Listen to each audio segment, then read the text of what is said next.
Buenas tardes. ¿Cuántos están bendecidos? Vamos a orar para comenzar con la palabra en esta hora.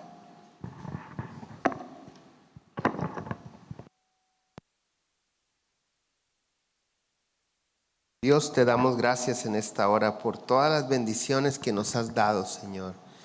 En esta hora, en el nombre de Jesús, nos ponemos en tus manos para escuchar tu palabra, Señor. Queremos ser edificados por tu palabra, Señor, en todo sentido. Por lo tanto, disponemos nuestra mente y corazón como una tierra fértil para que tu palabra sea sembrada en nosotros. En el nombre de Jesús.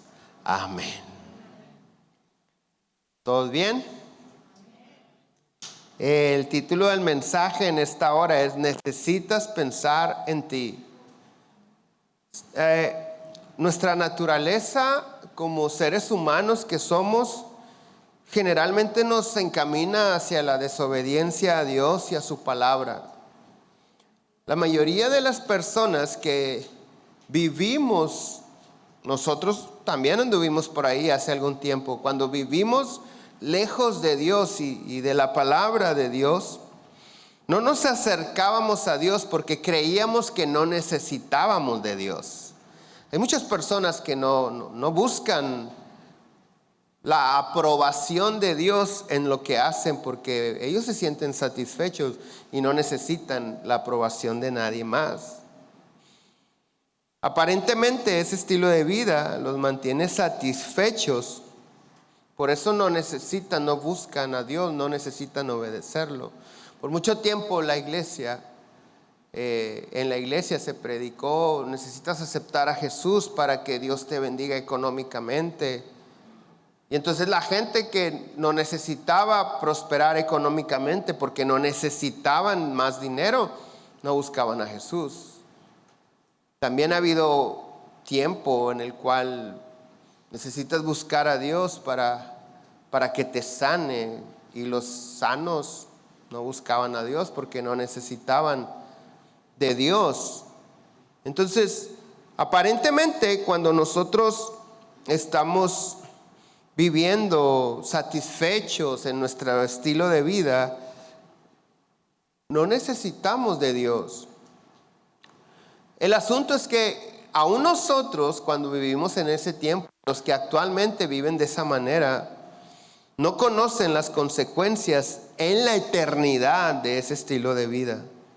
Y más triste es que están decidiendo o están menospreciando a Dios, al estilo de vida que Dios espera en nosotros, por un placer momentáneo que tiene una trascendencia eternamente. Yo creo que todos hemos escuchado o leído la historia de Esaú y Jacob.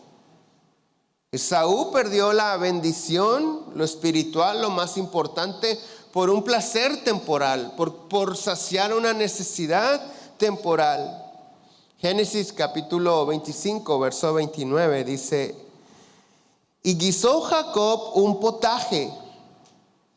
Y volviendo Esaú, ellos eran hermanos, y volviendo Esaú del campo cansado, dijo a Jacob: te ruego que me des de comer de ese guiso rojo, pues estoy muy cansado. Por tanto, ¿qué dice? Fue llamado su nombre Edom. Y Jacob respondió: véndeme en este día tu primogenitura.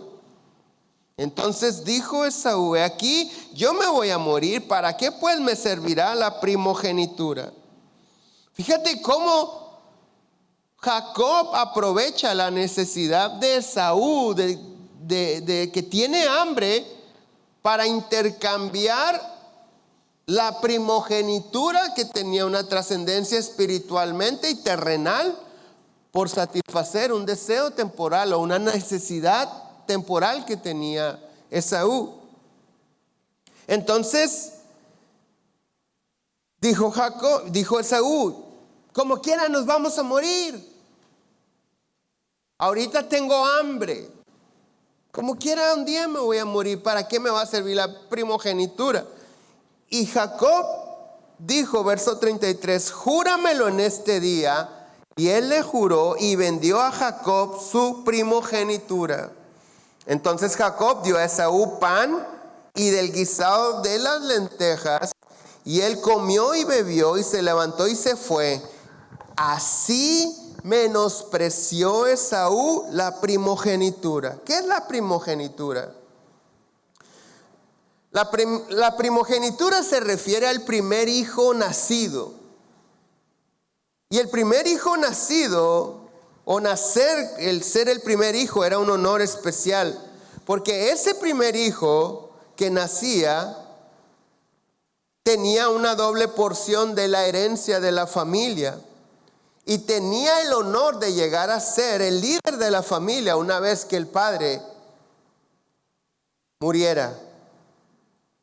Esaú le entregó a Jacob los beneficios permanentes de su primogenitura por el placer inmediato de la comida.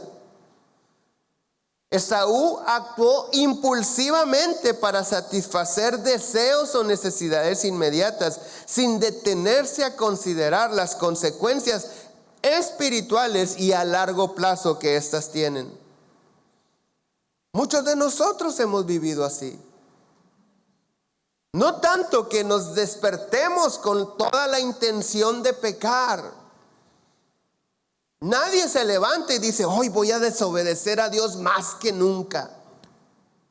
Yo no creo que nadie se levante así, con esa intención. Hoy voy a, este día va a pasar a mi historia, a la historia de mi vida, porque va a ser el día que yo más peque. Nadie hace eso.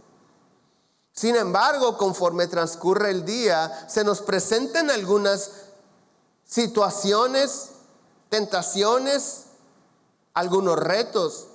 Y si nosotros estamos acostumbrados a reaccionar por impulsos,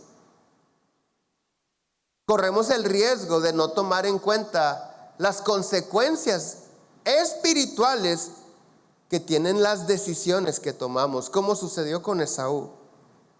No solamente era doble porción de la herencia, no solamente era el honor de ser el líder de la familia cuando el padre muriera, sino tenía una bendición especial de parte de Dios. Y Esaú lo menospreció por satisfacer una necesidad temporal. ¿Por qué? Porque una vez que comió, le volvió a dar hambre. No sé, 4 horas después volvió a tener hambre. 6 horas después, no sé, al siguiente día volvió a tener hambre. Y ya no tenía nada con qué negociar, pues ya había vendido su primogenitura. Ahora yo te pregunto, considerando la bendición, la doble porción de la herencia, el honor de ser el líder de la familia, yo te pregunto a ti, ¿fue un error que Esaú menospreciara su primogenitura? Definitivamente sí. ¿Sabes que pecado también se puede traducir como error? Cuando nosotros pecamos, quiere decir que fallamos, que nos equivocamos. El asunto es que cuando apreciamos más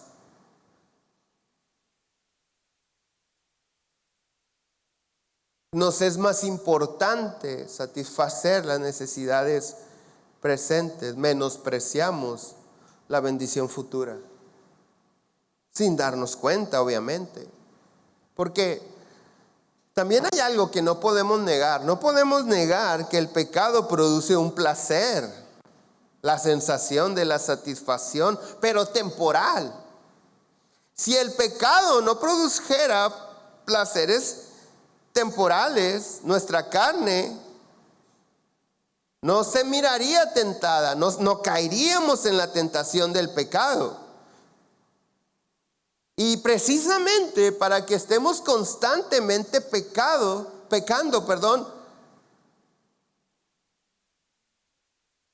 la respuesta, la satisfacción del pecado es temporal. Precisamente para que cada vez busquemos ocasión de pecar cada día. ¿Por qué? Porque el pecado produce solamente una satisfacción temporal. Porque recuerda que detrás del pecado está el enemigo de nuestras almas. Y él sabe que el asunto no es que peques, sino que peques constantemente. Porque él quiere esclavizar tu vida. La palabra de Dios dice, si alguno de nosotros cometemos pecado, abogado tenemos delante de nuestro Padre a Jesucristo. Pero está hablando de una ocasión de caer. San Juan capítulo 8, verso 34 dice, Jesús les respondió, de cierto os digo, todo aquel que hace pecado, esclavo es del pecado. No está hablando del que se equivoca, del que comete un error, sino de aquel que maquina, sino de aquel que busca, que está produciendo pecado. Dice, esclavo es del pecado. Un esclavo no tiene la libertad. ¿Cuántos de nosotros conocemos a personas, o tal vez nosotros éramos así en un tiempo, que decíamos, a mí no me controla el alcohol, yo controlo al alcohol? Y esa era la mentira más grande, o esa es la mentira más grande para algunos. Y después al final de la fiesta volteas y dices, mira, el que controla el alcohol no puede detenerse, no puede sostenerse sobre sus pies. No tiene la libertad, ya fue controlado por el alcohol, por su equivocado estilo de vida, ahora lo tiene esclavizado. El asunto es que se genera una dependencia a ese tipo de sustancias. Entonces el enemigo no te pudiera dar una satisfacción permanente por un pecado, porque si la satisfacción del pecado fuera permanente, no lograría esclavizarte. La escritura dice, el que practica el pecado, dicen algunas otras traducciones, se convierte en esclavo del pecado, el que está practicando una y otra vez. Entonces, la vida de pecado genera un vacío que da como resultado una vida sin sentido. Porque después de que uno peca, después de que el hombre peca, y sí es cierto, tiene ese placer temporal, y después dice, bueno, ¿y de qué más sigue? No solamente aquel que se emborracha viene con la cruda, con lo que llamamos cruda, sino también existe la cruda moral. La vergüenza, el decir, ay, con qué cara, después de que hice, sin darme cuenta. Entonces, la vida de pecado genera un vacío, y el estar vacío es vivir una vida sin sentido. Y al sentirnos vacíos del placer temporal del pecado, que por un momento nos sació, lo volvemos a buscar, aunque somos conscientes de que solamente va a durar otro momento. Y cualquiera de nosotros dijera, ¿quién en su sano juicio puede entender eso como un estilo de vida normal, bueno, saludable? Nadie. Pero ¿por qué aún nosotros, no solamente los que hoy no conocen a Cristo, sino aún nosotros en otro tiempo vivimos así? Dice San Juan 3:16, porque de tal manera amó Dios al mundo, que ha dado a su Hijo unigénito, para que todo aquel que en Él cree, subraya la palabra cree, no se pierda, mas tenga vida eterna. Porque no envió Dios a su Hijo al mundo para condenar al mundo, sino para que el mundo sea salvo por Él. El que en Él cree, subraya cree, no es condenado, pero el que no cree ya ha sido condenado, porque no ha creído en el nombre del unigénito Hijo de Dios. Y esta es la condenación, que la luz vino al mundo, y los hombres amaron más las tinieblas que la luz, porque sus obras eran malas. Porque todo aquel que hace lo malo aborrece la luz y no viene a la luz para que sus obras no sean reprendidas. Mas el que practica la verdad viene a la luz para que sea manifiesto que sus obras son hechas en Dios. En el verso 19 dice que aunque la luz vino al mundo, la luz es Jesús. Aunque Jesús, el Hijo de Dios, vino al mundo, los hombres amaron más las tinieblas. ¿Por qué una persona puede amar más las tinieblas que la luz? Porque sus obras son malas. ¿A qué se refiere con obras malas? Es importante que sepamos esto. ¿Cuáles son las obras malas? Porque aquí nos dice que cuando una persona tiene obras malas, no viene a la luz. Es decir, las malas obras nos alejan de Jesucristo. Si nosotros desconocemos esto, terminaremos viviendo lejos de Jesús, quien es el camino y la verdad y la vida. Cuando la palabra de Dios dice, y amaron más las tinieblas, esa palabra amaron se refiere a deleitarse en, pero escucha, amaron más las tinieblas se refiere a amar sobre la base del valor concedido a lo que se ama. ¿A qué se refiere esto? A la satisfacción temporal. Hay personas que tú les puedes presentar el Evangelio de Jesucristo, la vida en Cristo, pero hay personas que deciden por otra cosa, porque ellos menosprecian a Jesús por el placer temporal que dan estas otras cosas. Amaron más se refiere a amar sobre la base del valor concedido. Como yo estoy diciendo por el pecado, decidiendo, por el pecado ahorita, el pecado me concede valor. Me hace sentir a gusto, me hace sentir bien. ¿Sabes? Esa misma palabra, amaron más, es la misma palabra que se utiliza en San Juan 12:43. Dice, porque amaban más la gloria de los hombres que la gloria de Dios. Poner por encima la recompensa terrenal. A eso se refiere. Entonces el pecado, hay pecados que nos pueden hacer sentir orgullosos. Hay pecados que nos dan poder, que nos dan el reconocimiento de la sociedad. Sin embargo, el hecho de que tengamos el poder o el reconocimiento de la sociedad siempre evitará que nosotros nos acerquemos a Dios de la manera correcta. ¿Por qué? Porque según nuestra alma está satisfecha y no necesitamos a Dios. Según nuestra alma, aunque espiritualmente estemos perdidos. Es importante que cada uno de nosotros entendamos esto.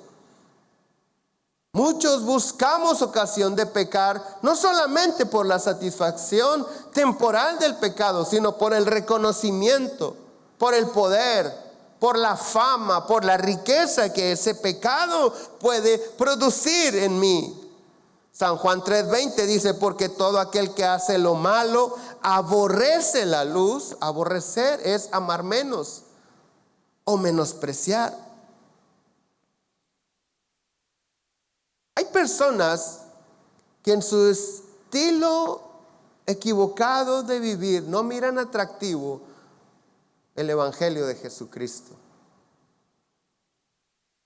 Pero a lo mejor pudiéramos decir, bueno, sí, la gente que son perversos, los que andan matando, los que se dedican a hacer obras malas, al final de cuentas pecado es pecado. Y lo mismo que nosotros pudiéramos entender en una vida desordenada, impresionantemente enredada en el pecado, nos sucede a nosotros o nos puede suceder a nosotros. Cuando como Esaú decimos, ay, ando bien cansado, hombre, ¿cómo quieres que me ponga a hacer un guisado yo? Dame del tuyo. Cuando como Esaú cambiamos las cosas eternas las cosas trascendentes espirituales por el placer temporal. Hay ocasiones que nosotros también nos perdemos la bendición por el cansancio, por el fastidio, por el hartazgo de la vida lejos de Dios. Y eso es lo más impresionante. Nosotros somos hijos de Dios, la Biblia nos llama hijos de luz, pero vivimos en un mundo que está en tinieblas. Convivimos todos los días en el mundo que está perdido. Y esas tinieblas pueden generar tanto una resistencia espiritual, una opresión espiritual, como un desgaste. Y entonces hay personas, hay hombres y mujeres que el andar negociando en el mundo, no estoy hablando de buscar, de andar pecando, sino simplemente meterte en el sistema económico del mundo en el cual tienes que salir a trabajar para poder recibir un pago. Y allá hay opresión, hay desgaste, hay muchas cosas que te cansan, que te desaniman, que te enferman. Pero nosotros que somos seres espirituales hemos entendido que es necesario que conectemos nuestro espíritu con el Espíritu Santo. Sin embargo, muchas de las veces decimos, no voy a ir a la iglesia porque ando tan cansado. Tuve un día bien pesado de trabajo. No sé si me estoy explicando.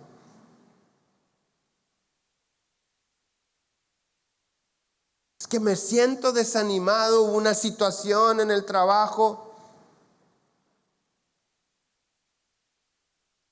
Y de cuando acá eso es un justificante para no conectarte con el Espíritu Santo. Y de cuando acá eso es válido y Dios dice, ok, no, está bueno, es que ¿cómo va y negocia con el mundo? En el mundo. Ok, no, está bien, no pasa nada. No, al contrario, nos urge reconectarnos con Dios. Para no caer en la tentación, para no ser arrastrados por la corriente del mundo, para decidir de acuerdo a la voluntad de Dios, para tener discernimiento. Cuando se nos presente la oportunidad de decidir o una tentación y decir, esto no puede ser de Dios. Y no irnos de cabeza y no decir como Esaú, no me importa, o sea, ¿de qué sirve la primogenitura? Yo tengo hambre, sírvame. Tener ese discernimiento. Hay personas que miran a Jesús y no lo ven atractivo porque no genera reconocimiento en la vida mundana. Impresionantemente la sociedad está tan corrompida que el hecho que una persona se convierta a Cristo, que haya encontrado la verdad y la vida, el camino, no genera reconocimiento, todo lo contrario, genera burla, genera bullying, genera menosprecio. Ya se hizo aleluya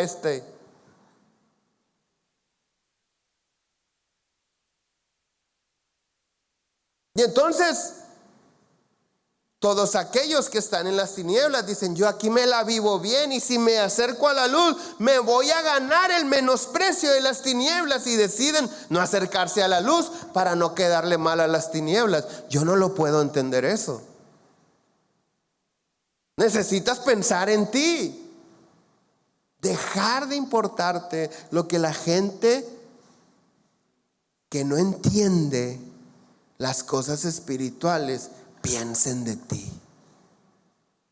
Necesitas venir a la luz. El punto es que no venimos a Jesucristo, no encontramos, no aceptamos a Jesús para tener la aceptación de la sociedad o de nuestros amigos o de nuestros familiares.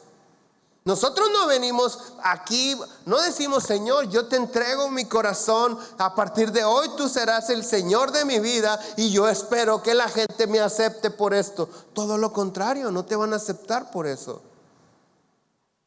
¿Quién te dijo esa mentira?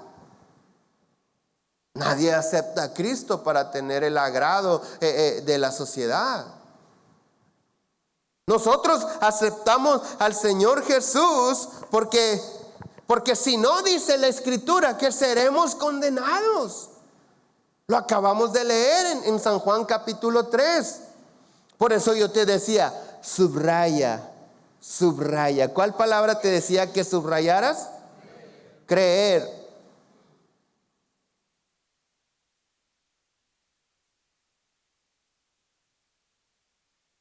Entonces, si el acercarte a Dios ha generado en tu vida conflictos familiares, laborales, si tus amigos ya no te invitan a donde te invitaban, que no te importe, porque eso no es lo importante. Ellos no pueden darte la vida eterna. ¿Por qué buscarías el agrado de ellos?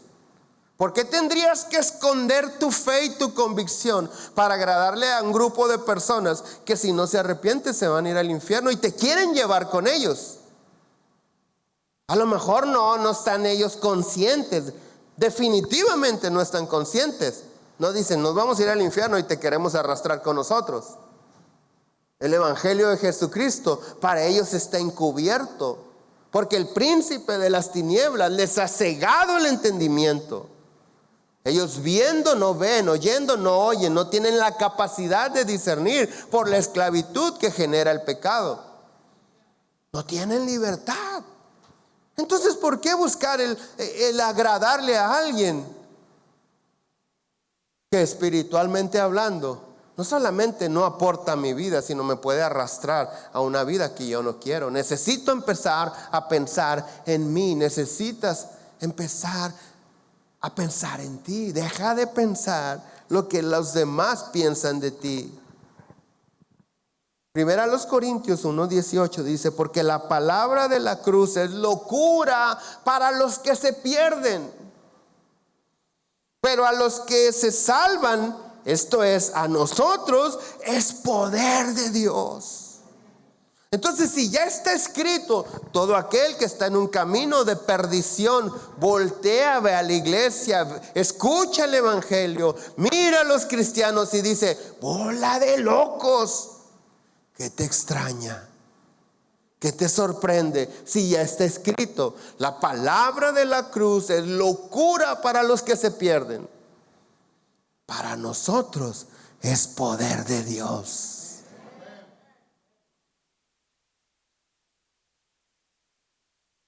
En el versículo 21 dice, primera a los Corintios 1:21, pues ya que en la sabiduría de Dios, sabiduría es la manera de hacer las cosas. Escucha con atención.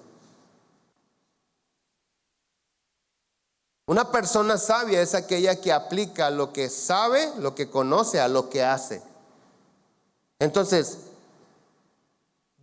pues ya que en la manera que Dios hace las cosas, el mundo no conoció a Dios mediante la manera que el mundo hace las cosas. Agradó a Dios salvar a quienes, a los creyentes, por la locura de la predicación.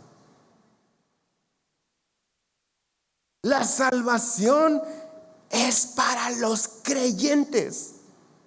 Porque de tal manera amó Dios al mundo que ha enviado a su único hijo. ¿A dónde lo mandó? Al mundo. Pero la salvación no es para el mundo. La salvación es para aquel que en él cree. El que no cree, dice, ya ha sido condenado. Y entonces esta escritura dice, agradó a Dios salvar a los creyentes, es decir, a los que creen, por la locura de la predicación. ¿La locura según quién? La locura según los que se pierden.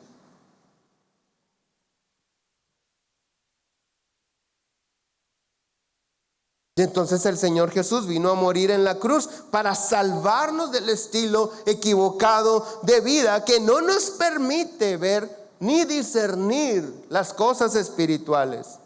Si no nos discernimos las cosas espirituales, no nos vamos a dar cuenta que existe la vida eterna. No nos vamos a dar cuenta que hay consecuencias terribles cada vez que menospreciamos a Jesús. Recuerda que el Señor Jesús dijo: todo aquel que me negare delante de los hombres, lo negaré yo también delante de mi Padre.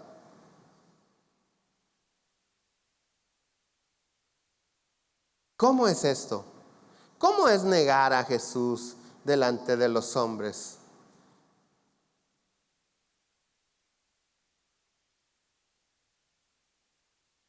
Algo tan común, es algo que a veces hacemos todos los días. Negamos a Jesús. Hay gente que se escandaliza porque Pedro negó a Jesús 3 veces. Qué bendición sería solamente negarlo 3 veces. Algunos lo negamos 3 veces en la mañana, 3 veces al mediodía, 3 veces en la tarde, 3 veces en la noche.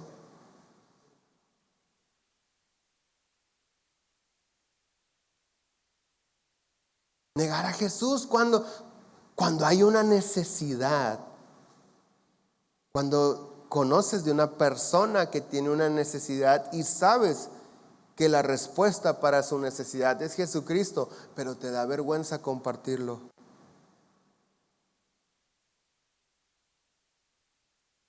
Algunas de las veces no lo haces porque dices: no puedo poner en riesgo el trabajo, el negocio, el favor que necesito por andar predicando.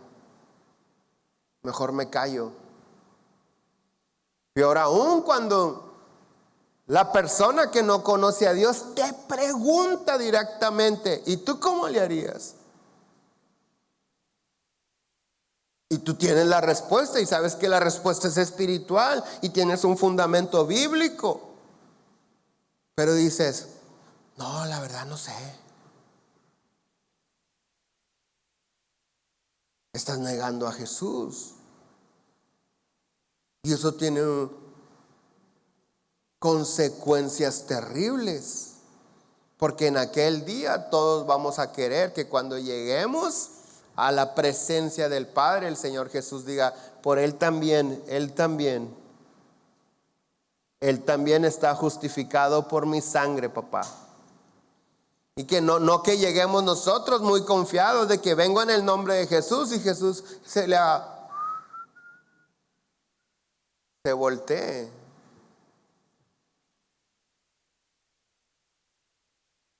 Tiene consecuencias terribles. Efesios capítulo 1, verso 16. Dice: no ceso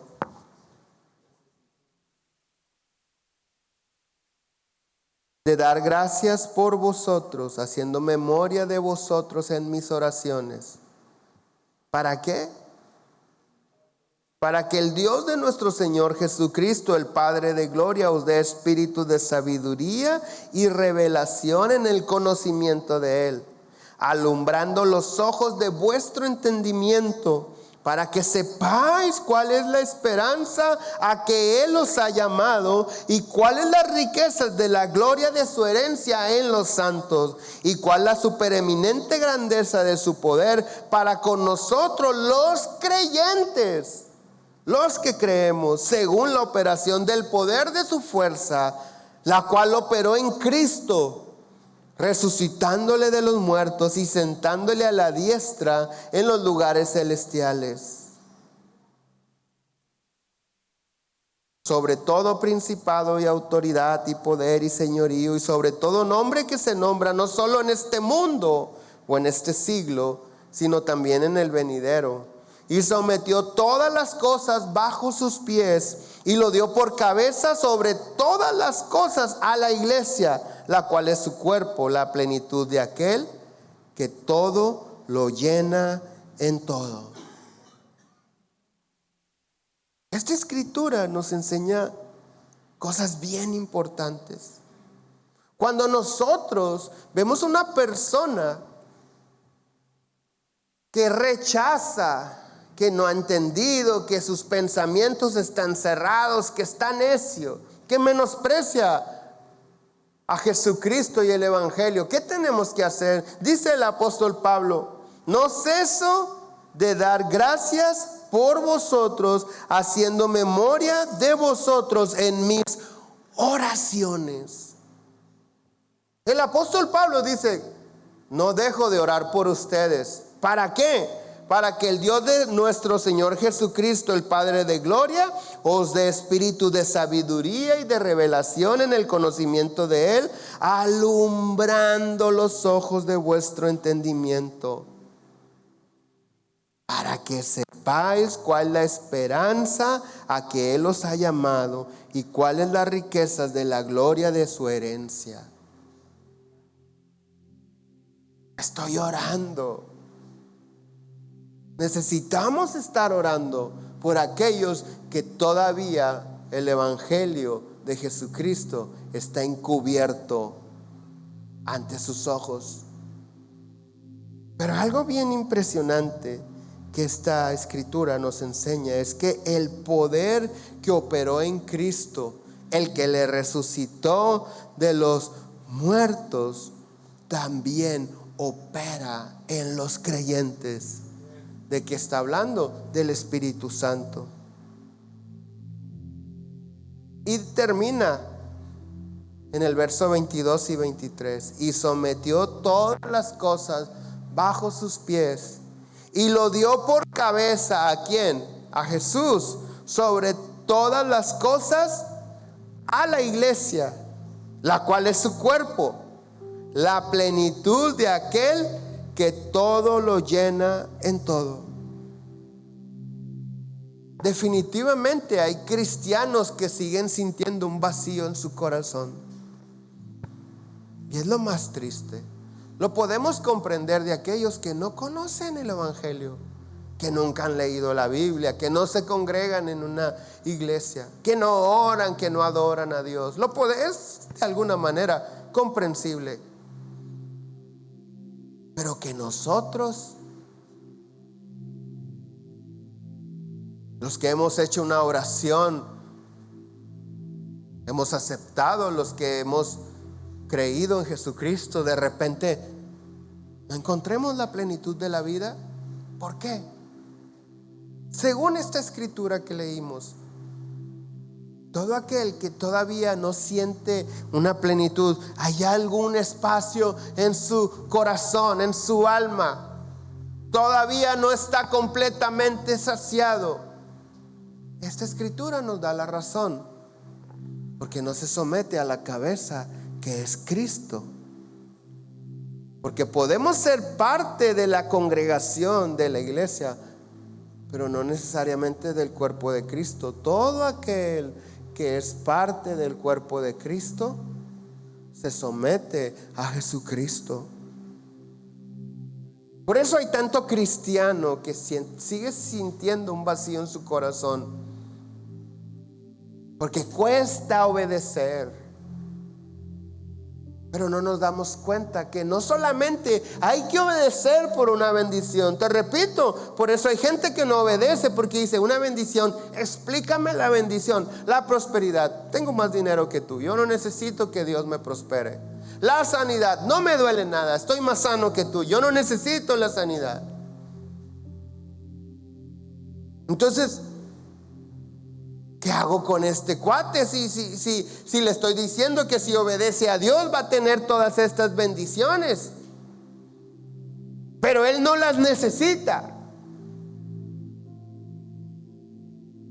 El asunto es que tú puedes tener la sanidad, puedes tener todo el dinero del mundo y sentirte vacío.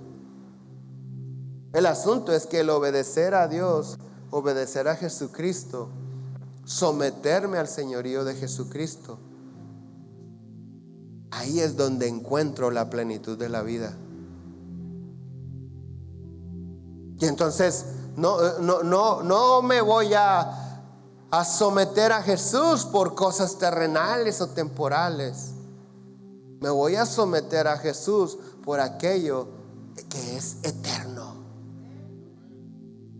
Y desde este tiempo empezar a disfrutar de las bendiciones que hay en el cielo.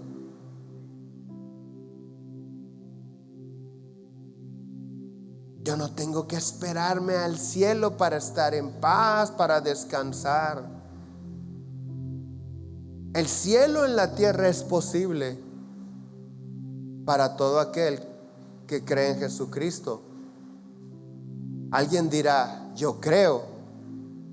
Pero recuerda que la fe sin obra es una fe muerta. No basta con creer. Es necesario que mi fe produzca en mí la obra correcta. Y la obra correcta de la fe es la sujeción a Jesucristo, la obediencia a Dios y a su palabra. Cuando nosotros hacemos esto, la vida tiene sentido.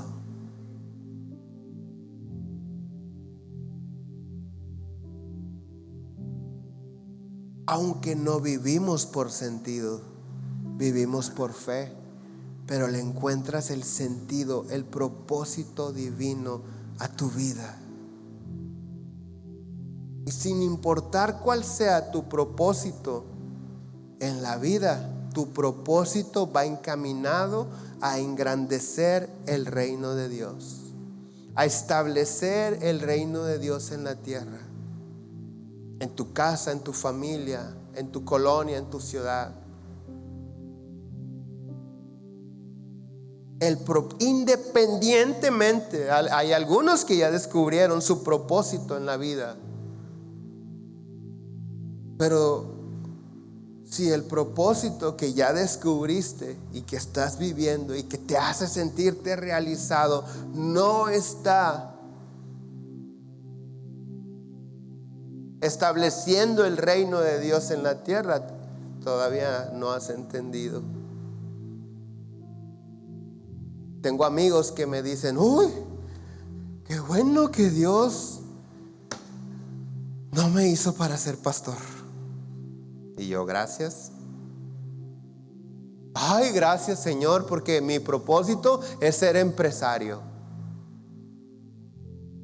Cada propósito tiene sus retos. Pero el propósito del empresario no es enriquecerse. ¿Cuál es el propósito del pastor? El propósito divino es espiritual.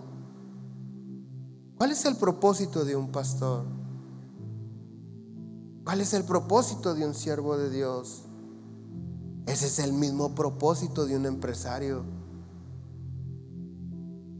Es el mismo propósito de un profesionista. Es que mi propósito es ser arquitecto, ingeniero.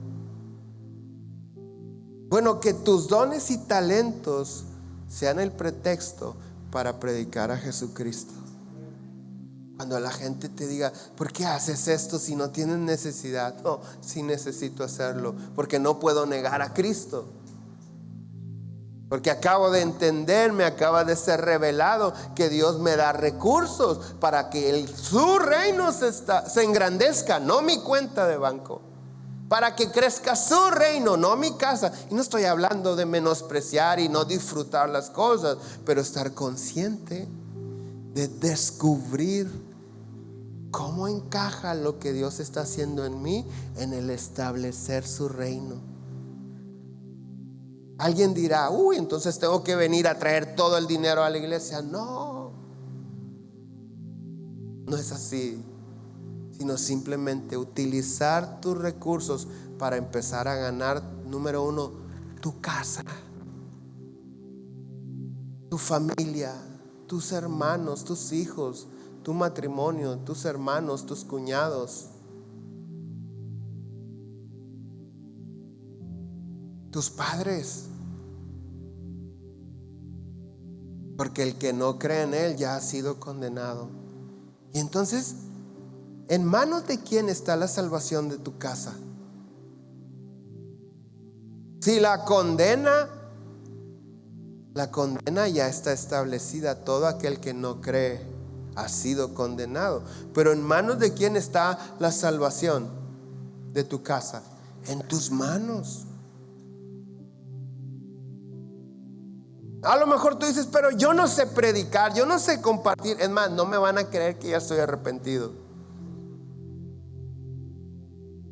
Pero Dios te ha dado la capacidad, la habilidad, la sabiduría de decir, oye, ¿y si hacemos un evento familiar? Y de alguna manera, no sé, invitamos a Cachino, que les comparta. No, es que mi familia son puros malandros. Bueno, que Cachino venga en manga corta. No, es que mi familia son puros gente nice, intelectual. Cachino, te vienes en manga larga. O alguien más, no tengo que ser yo. Pero si puedes disponer de tus recursos y decir, voy a generar un ambiente atractivo, pero con el propósito de predicar el evangelio de una manera sabia. Si la gente acepta o no acepta, lo más importante es que tú estás cumpliendo con el propósito que Dios te dio y estás utilizando tus recursos para predicar el evangelio.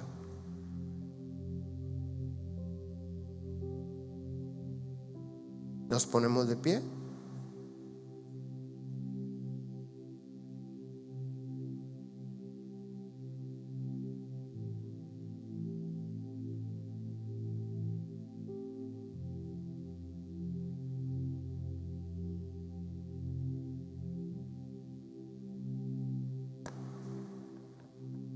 Voy a leer una vez más solamente Efesios 1:18. Alumbrando los ojos de vuestro entendimiento, para que sepáis cuál es la esperanza a que Él os ha llamado y cuáles las riquezas de la gloria de su herencia en los santos, y cuál la supereminente grandeza de su poder para con nosotros los que creemos, según la operación del poder de su fuerza, la cual operó en Cristo. Señor, en esta tarde, definitivamente todos los que estamos aquí, todos reconocemos que tú eres el camino y la verdad y la vida, y que fuera de ti no hay salvación. Todos lo reconocemos, Señor. Pero algunos todavía no alcanzamos a descubrir, Señor, la grandeza de tu poder. Y no solamente del poder que opera en Cristo, sino el poder que opera en Cristo, que quiere operar en mí, que quiere operar en nosotros.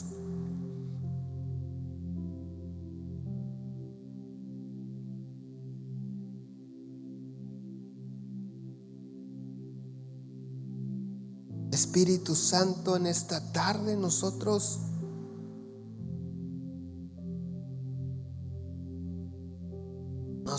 te rogamos que alumbres los ojos de nuestro entendimiento, que podamos discernir, Señor, las tentaciones, las veces que por obtener algo temporal nos perdemos de lo más importante.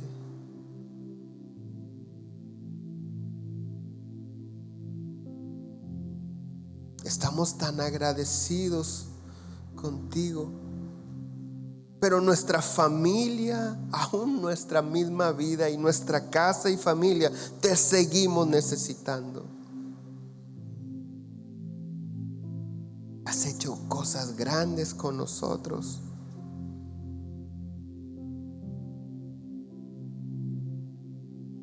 pero todavía necesitamos que nos guíes de la mano para someternos a Jesús en todo sentido, para poder encontrar, Señor, la plenitud de la vida, ser llenos en todo sentido.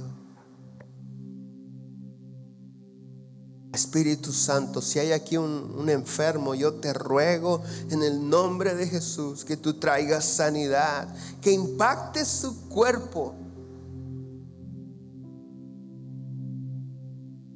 Cancelamos toda dolencia, toda enfermedad en el nombre de Jesús. Espíritu Santo, nosotros te pedimos que todos aquellos que están necesitados de tu favor, tengas misericordia, Señor, y nos concedas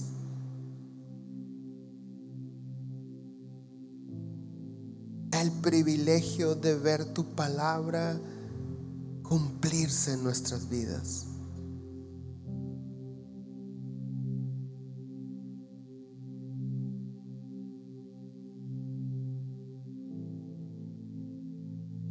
Te pedimos por todos aquellos que no te conocen. Alumbra su entendimiento.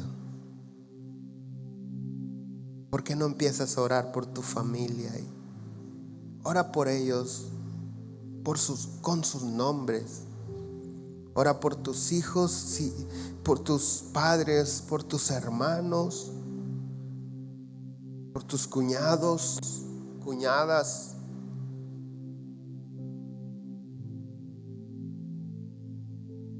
Diles: Señor, alumbra los ojos del entendimiento de Roberto.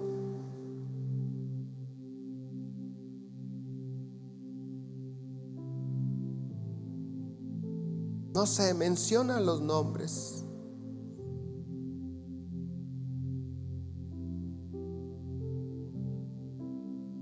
Úsame, Señor, para que conozca de ti.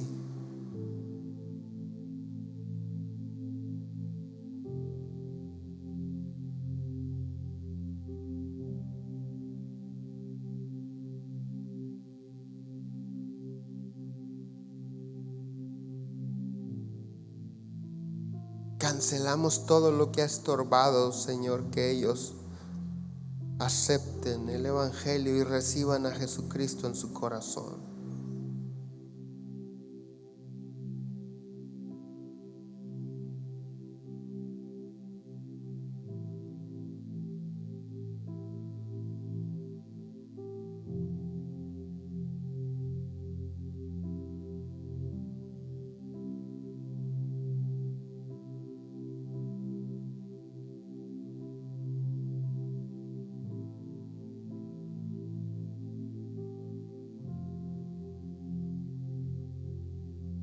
Produce en nosotros el gozo de la salvación, Señor. Danos la sabiduría de engrandecer tu reino, de disponer todas las cosas, Señor, para tu gloria y para tu honra. En el nombre de Jesús oramos. Amén, amén. Si alguien tiene necesidad de oración, estamos para servirte. Si no, nos vemos entre semana. Que tengas una excelente semana. Bendiciones.